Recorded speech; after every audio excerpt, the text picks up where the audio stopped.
भी सपना साकार करने के लिए सबसे जरूरी है सही कोच का होना। चुनिए प्रेप लर्न एडू सेंटर को और करें अपने यूपीएससी सिविल सर्विसेज का सपना साकार। Download the app now. तो स्टूडेंट, स्वागत है आपका प्रेप लर्न एडू सेंटर पर। और जैसा कि 18 जुलाई को हमारे नए प्रेसिडेंट राष्ट्रपति का चुनाव होना है, जिसमें कि दो मुख्य कैंडिडेट हैं, द्रौपदी मुर्मू जो कि एनडीए की तरफ से हैं और जिसके भारतीय जनता पार्टी की नेता रही हैं, वो लंबे समय से उड़ीसा की वो नेता रही हैं, और विपक्ष ने यशवंत सिन्हा को अपना उम्मीदवार बनाया है, जो कि पहले भारतीय जनता पार्टी में ही हुआ करते थे और फिलहाल तृणमूल कांग्रेस में थे। ठीक है, तो आज के अपने इस वीडियो में हम यही देखेंगे कि किस तरीके से राष्ट्रपति का चुनाव होता है, उसमें कौन लोग भाग लेते हैं, क्या क्या एलिजिबिलिटी होती है, इन सब चीजों पे जहाँ पे आपके एग्जाम में क्वेश्चन बन सकते हैं या फिर आपको जानना आवश्यक है, भले ही आपको एग्जाम दे रहे हों या ना दे रहे हों। तो अपने आज के इस वीडियो में हम यही चीज डिस्कस करेंगे और देखेंगे कि क्या क्या पॉइंट्स होते हैं। ठीक है, तो जैसा कि आप जानते हैं कि अभी हमारे जो नए राष्ट्रपति का चुनाव होगा, 15वें हमारे राष्ट्रपति होंगे। पहले राष्ट्रपति हमारे डॉक्टर राजेंद्र प्रसाद थे, फिर एस राधाकृष्णन, जाकिर हुसैन, बीवी गिरी, फखरुद्दीन अली अहमद, नीलम संजीव रेड्डी, ज्ञानी जैल सिंह, आर वेंकट रमन, शंकर दयाल शर्मा, के आर नारायणन, एपीजे अब्दुल कलाम, प्रतिभा पाटिल, प्रणब मुखर्जी, और उसके बाद अभी के हमारे प्रेसिडेंट ऑफ इंडिया जो हैं रामनाथ कोविंद जी। और अब द्रौपदी मुर्मू और यशवंत सिन्हा के बीच में एक कहे कि फाइट है। हालांकि कांटे की फाइट तो नहीं कह सकते, क्योंकि द्रौपदी मुर्मू का जहां तक लगता है कि उनका जीतना लगभग तय ही है। ठीक है, जहां तक बात करें द्रौपदी मुर्मू की, तो उड़ीसा की रहने वाली हैं, बीजेपी की एक प्रमुख नेता रही हैं, शेड्यूल ट्राइब से बिलोंग करती हैं, और उड़ीसा की राज्य सरकार में जब बीजू जनता दल के साथ गवर्नमेंट फॉर्म किया था भारतीय जनता पार्टी ने, तो उसमें ये मंत्री भी रही थी, मिनिस्टर भी रही थी। उसके बाद ये कई पोस्ट पे रही और फाइनली ये झारखंड की गवर्नर भी रही थी। और उसकी वहीं बात करें अगर यशवंत सिन्हा की, तो यशवंत सिन्हा के बारे में आप जानते हैं कि अटल बिहारी वाजपेयी की सरकार में ये मिनिस्टर हुआ करते थे, और उससे पहले ये आईएएस ऑफिसर भी रहे हैं। आईएएस ऑफिसर बनने के बाद इन्होंने पॉलिटिकल पार्टी ज्वाइन की और 2018 के लगभग तक ये बीजेपी में ही रहे। फिर मनमुटाव हो गया और टहलते टहलते तृणमूल कांग्रेस में पहुंचे और फिलहाल ये विपक्ष के कैंडिडेट हैं। और इन्हीं के बारे में हम देखेंगे किस तरीके से इनका चुनाव होता है, क्या इनकी एलिजिबिलिटी रहती है। तो आज के हमारे इस वीडियो में फोकस क्या रहेगा कि प्रेसिडेंट के पोस्ट क्यों होता है, उससे क्या मैसेज जाता है, कॉन्स्टिट्यूशनल प्रोविजंस क्या है, एलिजिबिलिटी क्या है, और इनके इलेक्शन का प्रोसेस क्या है। ठीक है, तो इन्हीं पॉइंट्स पर हम फोकस करेंगे आज। देखिए, जहां तक हम बात करते हैं प्रेसिडेंट के पोस्ट की, तो आप जानते हैं कि भारत एक रिपब्लिक कंट्री है, सॉवरेन कंट्री है, सोशलिस्ट और डेमोक्रेटिक कंट्री है। जिसमें से रिपब्लिक की बात अगर हम करें तो उसका मतलब होता है कि हमारा जो राष्ट्राध्यक्ष होगा, हेड ऑफ नेशन होगा, वो क्या होता है, वो इलेक्टेड होता है, उसको चुना जाता है। वो कोई पर्टिकुलर, जैसे अगर हम राजा का बेटा राजा ही बनेगा, ऐसा कुछ हिसाब किताब नहीं होता है। तो रिपब्लिक नेचर शो करता है कौन, हमारा प्रेसिडेंट का इलेक्शन। और प्रेसिडेंट हमारा जो है, एक तरीके से हमारा जो प्रेसिडेंट का पोस्ट है ये यूनाइटेड किंगडम से लिया गया है। कैसे? देखिए, आपको पता ही है कि यूएसए और यूके दो मेन मॉडल हैं जहां से हमारे कॉन्स्टिट्यूशन को एक तरीके से मेन थिंग्स को उठाया गया है, बातों को, प्रोविजंस को उठाया गया है। यूएसए में जो राष्ट्रपति होते हैं, प्रेसिडेंट होते हैं, ऑलमोस्ट उनका फुल कंट्रोल होता है, जबकि यूके में क्राउन एक तरीके से नॉमिनल हेड होते हैं और पार्लियामेंट के पास ऑलमोस्ट सभी पावर रहती हैं, कार्य सभी क्राउन के नाम भी होते हैं। तो भारत में भी ऐसा ही है। आप जानते हैं कि मोदी जी के नाम पे सभी कार्य हो रहे हैं, मोदी जी सभी कर रहे हैं, लेकिन वो सारे कार्य किसके नाम पर होते हैं? प्रेसिडेंट के नाम पर होते हैं। प्रेसिडेंट एक तरीके से नॉमिनल हेड हैं, या फिर प्रेसिडेंट कहें कि हेड ऑफ द स्टेट, या फिर स्टेट से मतलब यहाँ पर किसी पर्टिकुलर स्टेट की बात नहीं की जा रही है, यहाँ एज अ नेशन इंडिया की बात की जा रही है। ठीक है, वो भारत के पहले सिटीजन समझे जाते हैं, माने जाते हैं, और जब ये अपने पद की ओथ लेते हैं तो ये कॉन्स्टिट्यूशन को बनाए रखने के लिए शपथ लेते हैं, कॉन्स्टिट्यूशन की रक्षा करने की शपथ लेते हैं, ओथ लेते हैं। और इसी तरीके से इनके जो इलेक्शन होता है, अभी इसमें हम आगे देखेंगे, इसमें स्टेट्स का भी पार्टिसिपेशन पूरा का पूरा रहता है। तो एक तरीके से ये प्रेसिडेंट का जो पोस्ट होता है सॉलिटरी, यूनिटी और इंटीग्रिटी का एक तरीके से सिंबल है, नेशन की सॉलिटरी का, यूनिटी का और इंटीग्रिटी का। और अगर आप इंडियन कॉन्स्टिट्यूशन को जानते हैं या पहले आपने थोड़ा बहुत पढ़ा होगा तो आपको पता ही होगा कि पार्ट 1 में हमारे कॉन्स्टिट्यूशन के यूनियन एंड इट्स टेरिटरीज बताया गया है, ठीक है, भारत और उसका राज्य क्षेत्र।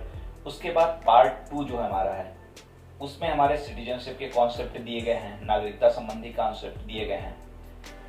पार्ट 3 हमारा जो है उसमें हमारा क्या है, उसमें हमारे फंडामेंटल राइट्स के कॉन्सेप्ट हैं। और पार्ट 4 में हमारे DPSP, directive principle to state policy of state policy का कॉन्सेप्ट है, ठीक है।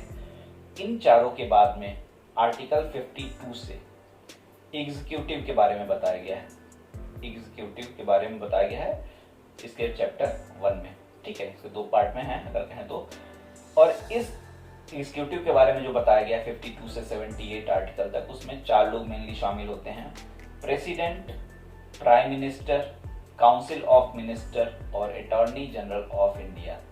जिसमें सबसे पहले बात की गई है किसकी, प्रेसिडेंट की, राष्ट्रपति की, और उसके बाद में वाइस प्रेसिडेंट की, फिर प्राइम मिनिस्टर की, उसके बाद में अटॉर्नी जनरल ऑफ इंडिया की। इसमें वाइस प्रेसिडेंट की भी बात यहीं पर की गई है, ठीक है।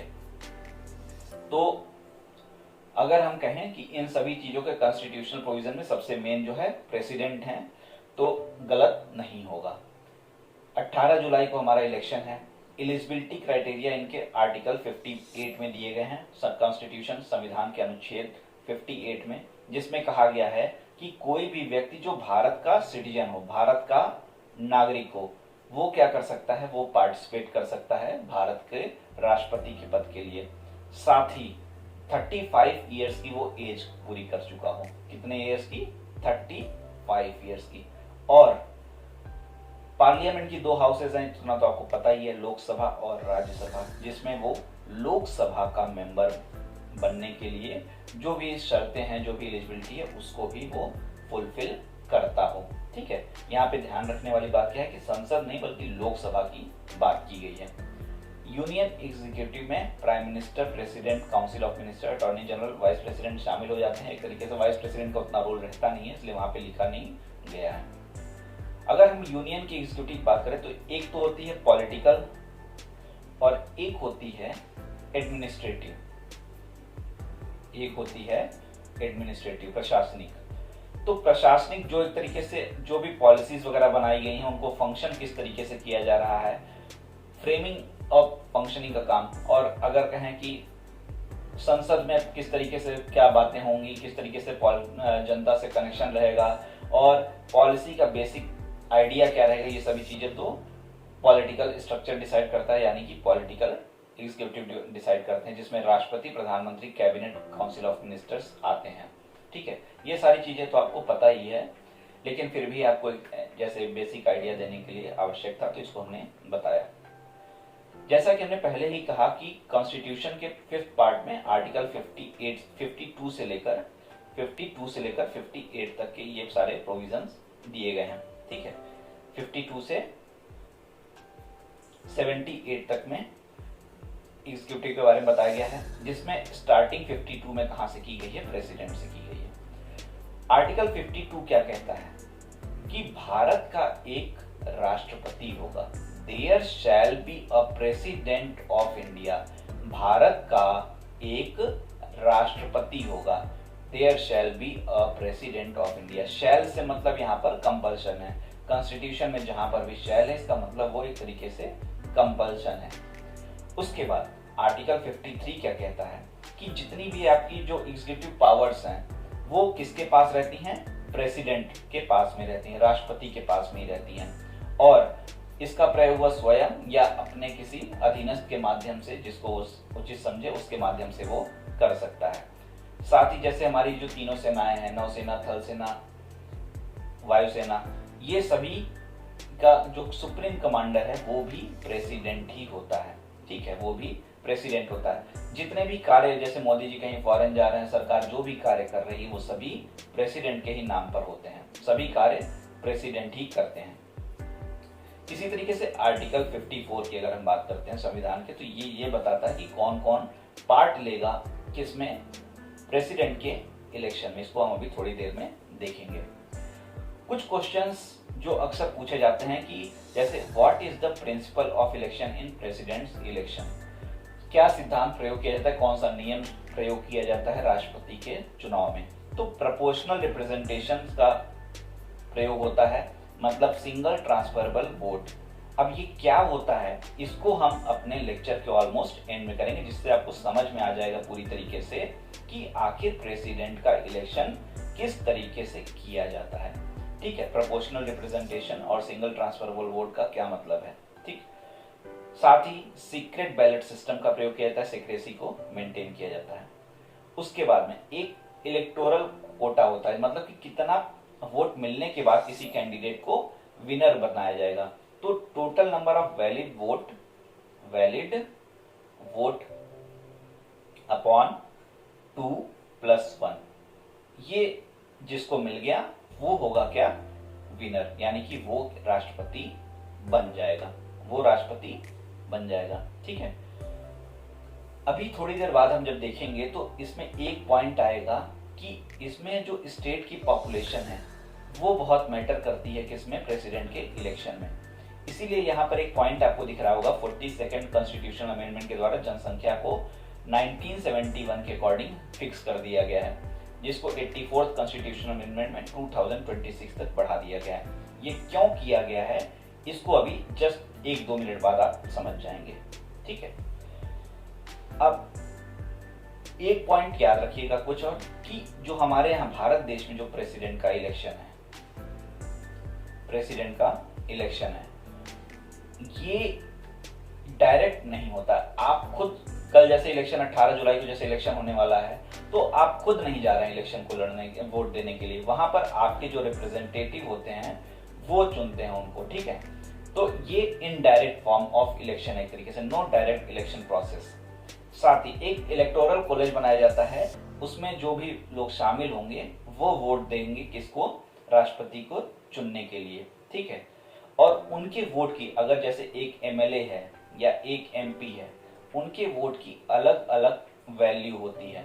मतलब अगर एक एमपी ने वोट दिया तो ये जैसे माना जाएगा कि एक एमपी ने वोट दिया तो इसका मतलब उसके 100 वोट हो गए, तो उस एमपी के वोट को 100 के बराबर काउंट किया जाएगा।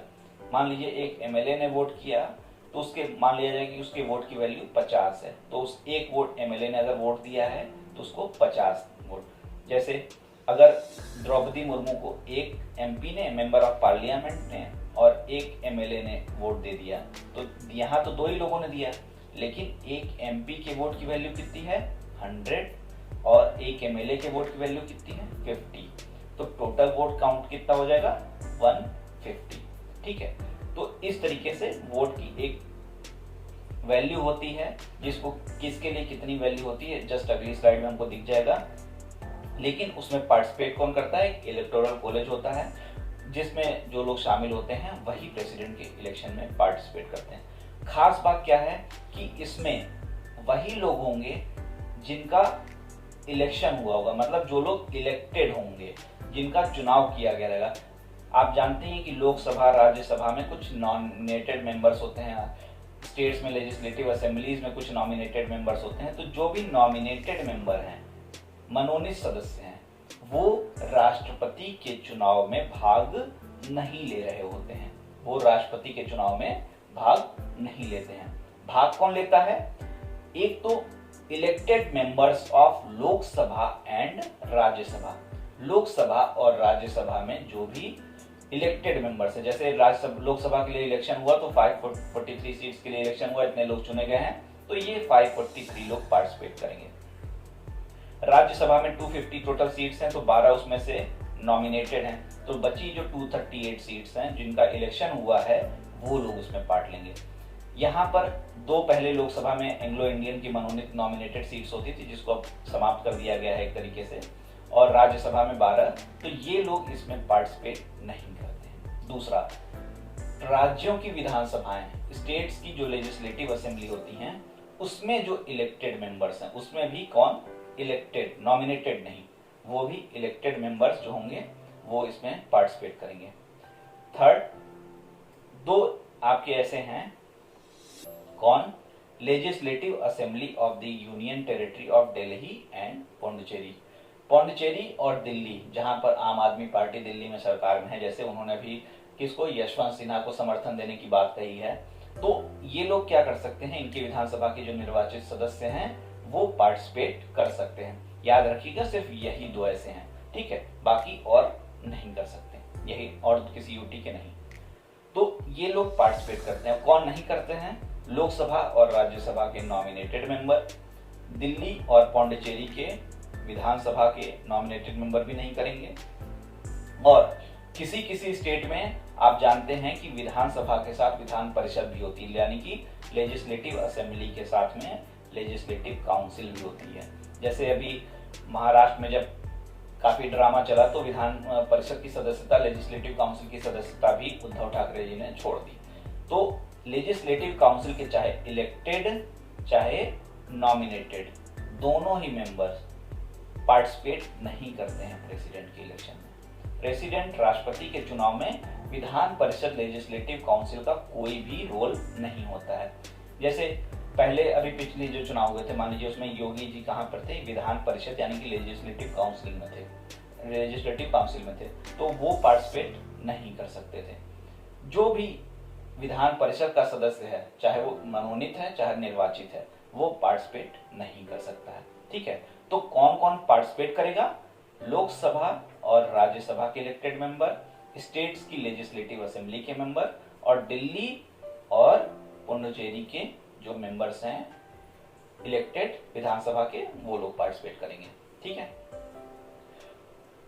और एक चीज अब खास बात है जिसमें भी हम थोड़ी देर पहले जो हमने 1971 के सेंसस की बात की थी वहां पर हम पहुंचेंगे। इसमें ये ध्यान रखा जाता है, देखिए राष्ट्रपति के चुनाव में, जैसे मान लीजिए यूपी है, केरल है, केरल हो गया आपका, ठीक है, बिहार है, झारखंड है, छत्तीसगढ़ है, हर स्टेट की अपनी अलग पॉपुलेशन है। तो जिस स्टेट की जितनी अधिक पॉपुलेशन है उसको राष्ट्रपति के, प्रेसिडेंट के इलेक्शन में अधिक वरीयता दी गई है। मतलब जो भी उनके वोट की वैल्यू है अकॉर्डिंग टू स्टेट की जो पॉपुलेशन है उसके अकॉर्डिंग ही उन किसी भी एमएलए की वोट की वैल्यू डिसाइड की गई है, ठीक है। तो अगर जैसे यूपी में पॉपुलेशन अधिक है तो वहां के जो एमएलए होंगे उनके वोट की वैल्यू क्या होगी, अधिक होगी। अगर आप कहां पर हैं, महाराष्ट्र में है, तो वहां के जो पॉपुलेशन होगी उसके अकॉर्डिंग वोट की वैल्यू होगी, ठीक है। तो इससे क्या होगा, जहां की पॉपुलेशन अधिक है वहां पर एमएलए की वोट की वैल्यू क्या हो जाएगी, अधिक हो जाएगी। तो हम एक तरफ कहते हैं क्या कि भाई बच्चे ज्यादा पैदा ना करो, हमारे दो का कॉन्सेप्ट भी लाए थे हम लोग, ठीक है, और अभी तो एक का भी बात की जाती है। तो एक तरीके से हम पॉपुलेशन कंट्रोल की बात करते हैं, और दूसरी तरफ ये हमने कह दिया कि पॉपुलेशन जहां अधिक रहेगी उसको अधिक मिलेगा क्राइटेरिया में, उसको एक तरीके से अधिक प्रोपोर्शन मिल रहा है। तो दोनों एक दूसरे को कॉन्ट्राडिक्टरी हो रही हैं। इसीलिए क्या किया गया कि 1971 में जो सेंसस हुआ था उस समय जो भी पॉपुलेशन थी उसी पॉपुलेशन के अकॉर्डिंग इसको फिक्स कर दिया गया है। उसके बाद 84th कॉन्स्टिट्यूशनल अमेंडमेंट में ये कह दिया गया कि 2026 तक यही व्यवस्था रहेगी, मतलब 1971 के सेंसस के अकॉर्डिंग ही चलता रहेगा। उसके बाद में क्या होगा, 1931 में अगला सेंसस प्रपोज्ड है, तो 1926 में के बाद में अगर सरकार परिवर्तन नहीं करती है तो फिर बदल जाएगा, अदरवाइज बढ़ा देती है, नहीं कुछ करती है तो 1931 से उस समय की जो जनगणना होगी उसके अकॉर्डिंग शुरू हो जाएगा, ठीक है। तो यहाँ पर यही रोल है कि जिस स्टेट की पॉपुलेशन अधिक है वहां के एमएलए का वोट की वैल्यू अधिक हो जाती है। अब कितनी होती है ये भी देखते हैं। Total population of the state upon total number of elected members in the state legislative assembly. कैसे, मतलब एक एमएलए की, मेंबर ऑफ लेजिस्लेटिव असेंबली की वोट की वैल्यू क्या होगी। मान लीजिए जैसे आप मध्य प्रदेश में रह रहे हैं तो मध्य प्रदेश की टोटल पॉपुलेशन क्या है, मध्य प्रदेश की टोटल पॉपुलेशन क्या है अपॉन वहां की जो विधानसभा है, लेजिस्लेटिव असेंबली है, जो शिवराज चौहान जी जहां पर मुख्यमंत्री हैं, ठीक है, दल बदल वहां पे भी हो गया ही था। और वहां पर जो इलेक्टेड मेंबर्स हैं, कौन इलेक्टेड, नॉमिनेटेड नहीं, इलेक्टेड मेंबर्स, टोटल नंबर कौन से इलेक्टेड मेंबर्स के इंटू 1/1000, इंटू 1/1000, ये जो वैल्यू आएगी वही एक एमएलए की वोट की वैल्यू मानी जाएगी। मान लीजिए अगर ये 1/2 से अधिक कोई पॉइंट में आ रहा है वैल्यू 0.6, 0.7 इस तरीके से, तो उसको पूरा राउंड फिगर कर दिया जाता है, ठीक है।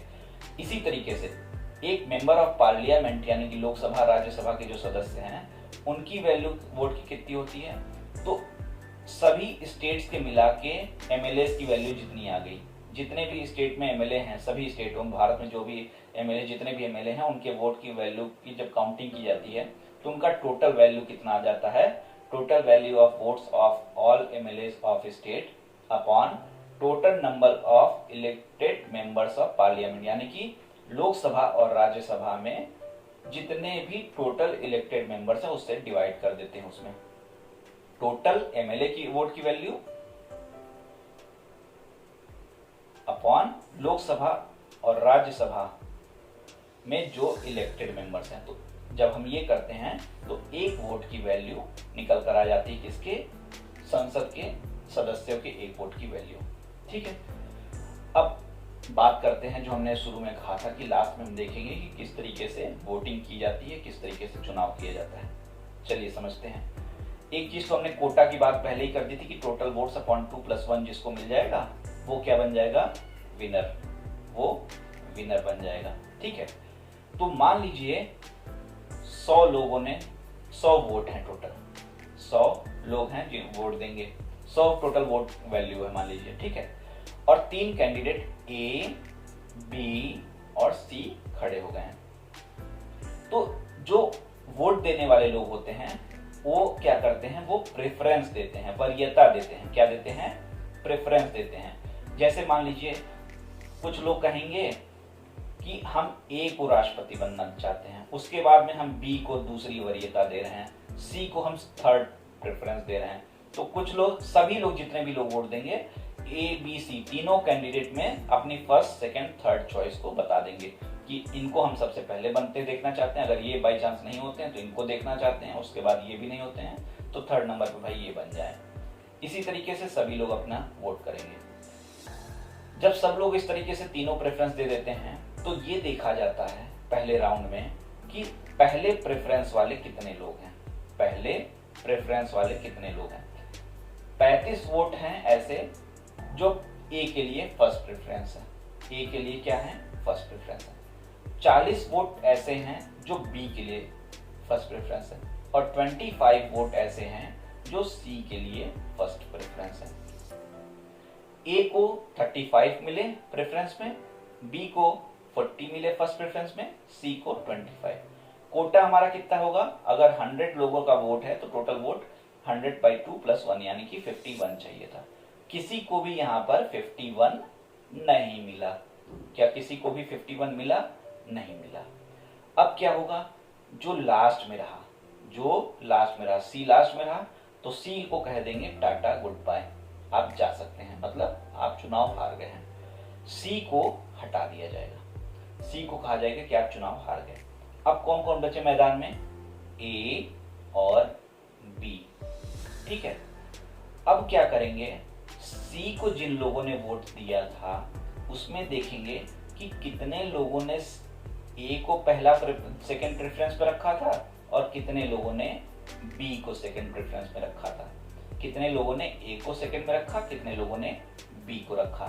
तो मान लीजिए कि सी को टोटल जो 25 लोगों ने वोट दिया था उसमें से पहले नंबर पे जो दिया था उसमें से 10 ऐसे थे जो कहते थे कि ए को सेकंड प्रेफरेंस मिल जाए और 15 ऐसे थे जो ये कहते थे कि सी को, बी को सेकंड प्रेफरेंस दिया था। मतलब क्या हुआ कि सी को 25 लोगों ने दिया था पहला प्रेफरेंस, इन 25 में से ए के लिए 10 लोगों ने सेकंड प्रेफरेंस रखा था और बी के लिए 15 लोगों ने सेकंड प्रेफरेंस रखा था।